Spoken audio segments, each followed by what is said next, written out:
Hi friends, मैं पूजा Jaiswal actress आप सभी भोजपुरी समाज को प्रणाम करती हूँ। हमारे बीच एक नया चैनल आया जिसका नाम है तमन्ना भोजपुरी म्यूजिक चैनल। तो आप सभी लोग उसका वीडियो देखिए और कमेंट्स बॉक्स में ये बताइए कि कैसा लगा आप सभी को, और लाइक कीजिए, शेयर कीजिए और ज़्यादा से ज़्यादा सब्सक्राइब कीजिए। Thank you. हेलो भैया। हाँ बाबू, इन साल रक्षाबंधन में ना आ पाइबो। काहे? जानते बारू चीन से लड़ाई लागल बा, तो कैसे आई बची? ना, हम इंतजार करब, तोरा आवे के बाद। ना बाबू, जिद ना करे के। म्यूजिक बाय आनंद मोरिया।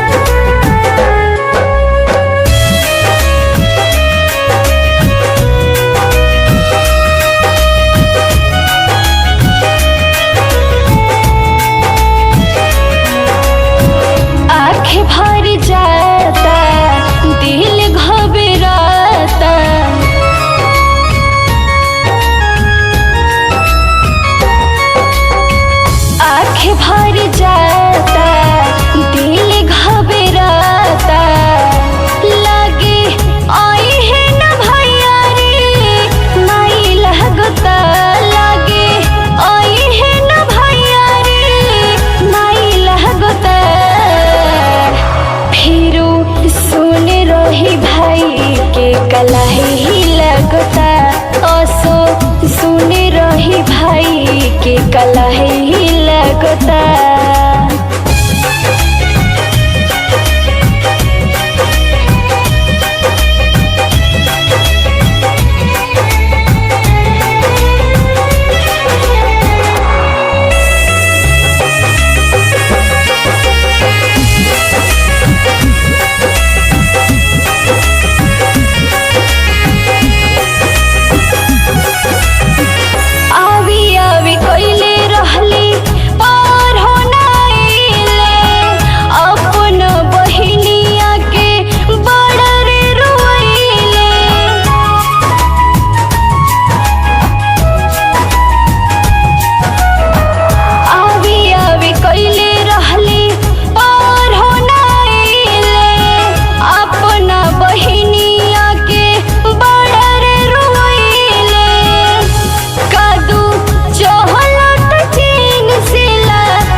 कलाई ही लगता ओसो सुने रही भाई के कलाई ही लगता।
कलाई लगता ओसो सुने रही भाई के कलाई